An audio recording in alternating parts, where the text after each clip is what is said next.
Time to check back in with our Detroit Bureau Chief, Alan Adler, once again. He is back from Indy, back in his home of Detroit. Alan, thank you for joining us once again this morning.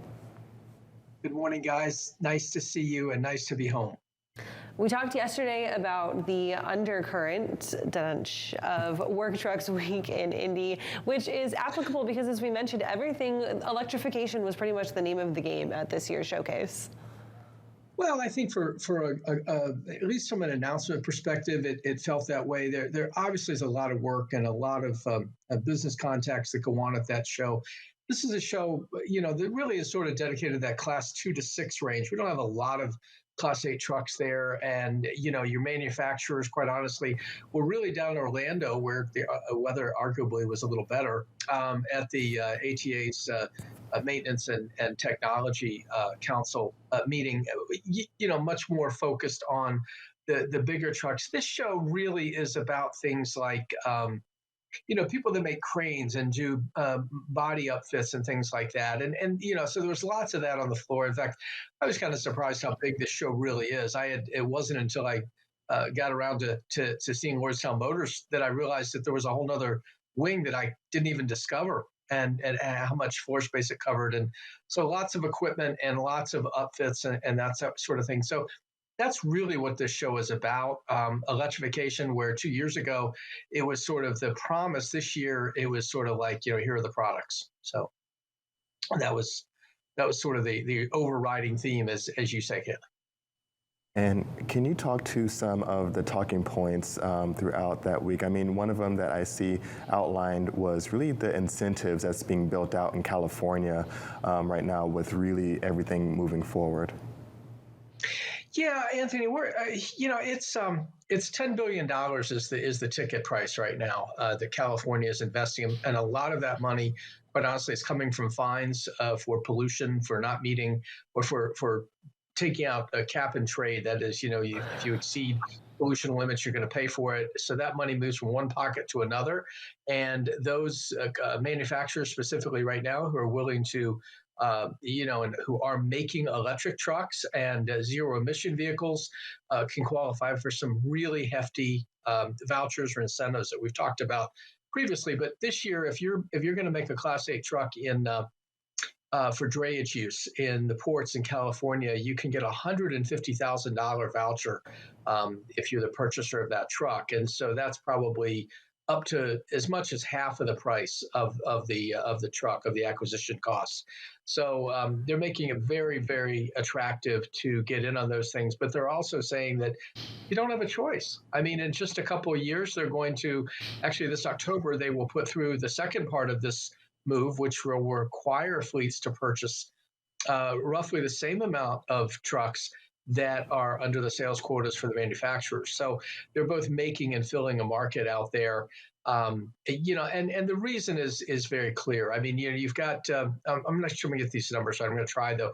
7% of the vehicles on the roads in California are creating about 70% of the air pollution. And that alone is why you see CARB, the California Air Resources Board, so firm about what it's requiring. And now you've got right now 5 other states that are following them, and that is going to account for about 20% of the total of heavy duty vehicles. So we're going to see these things find their way into other states, specifically Oregon and Washington on the West Coast, and then Massachusetts has adopted, as well as New York, and I believe New Jersey is either adopted or is very close to adopting. So the states have 2 choices. They can either go with the federal standards for emissions, or they can adopt California standards. And 15 states, or 14 states plus the District of Columbia, agreed a couple of years ago to said they would follow California, and so far 5 of them have. So we are looking at a situation that's just on the beginnings of change now.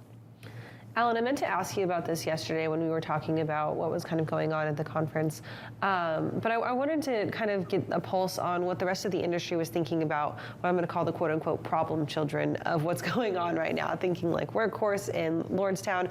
We've mentioned a lot of their problems, but how are they performing in this industry setting, and how is the industry responding to what they're doing or the lack of what they're doing?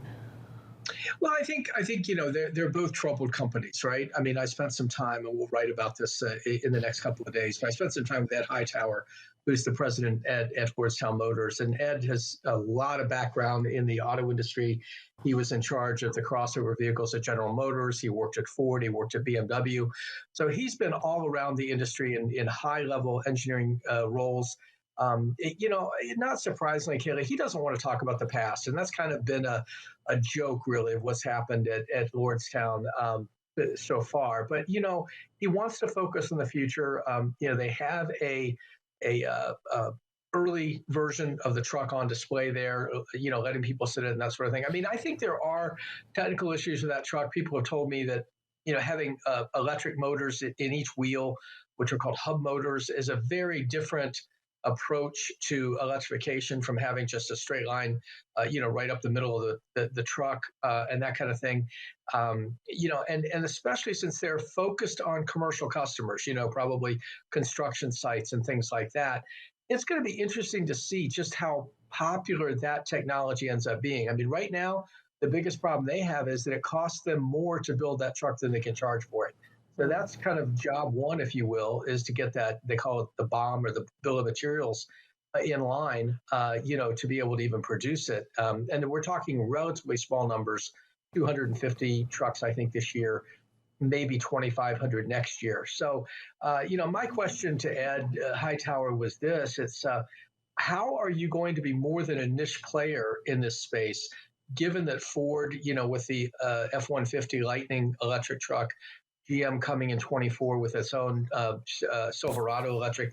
How are you going to carve out any space, any meaningful space? And, he gave his best answer, but honestly, I think it's all up in the air for them. Workhorse, of course, that doesn't sound right. But anyway, Workhorse is a whole nother kettle of fish. They basically put a pause on most of what they're doing. They recently signed to buy a truck out of Canada that they have something to sell, later this year.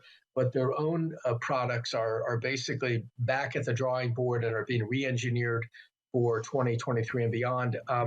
Is there a market for them? Possibly more than maybe another electric pickup truck like Lordstown's doing, simply because there's so much more demand, really, for last mile and regional delivery. So you've got, again, adults in the room, so to speak, at Workhorse and at Lordstown now who are experienced and quite capable people. The question is, will the world wait for them? And Alan, one more question for you before we are done here for the day. What was your favorite part of being at Work Truck, the expo? Or can you be a little biased and tell us what impressed you the most? Well, beyond St. Elmo's Steakhouse, you mean? Okay, yes. Yeah, I will.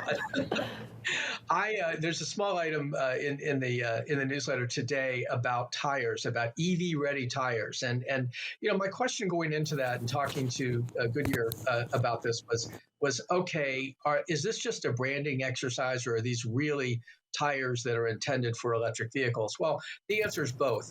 Yes, they are sort of more durable and better designed for the heavier weight of an electric vehicle because of all the batteries those trucks carry.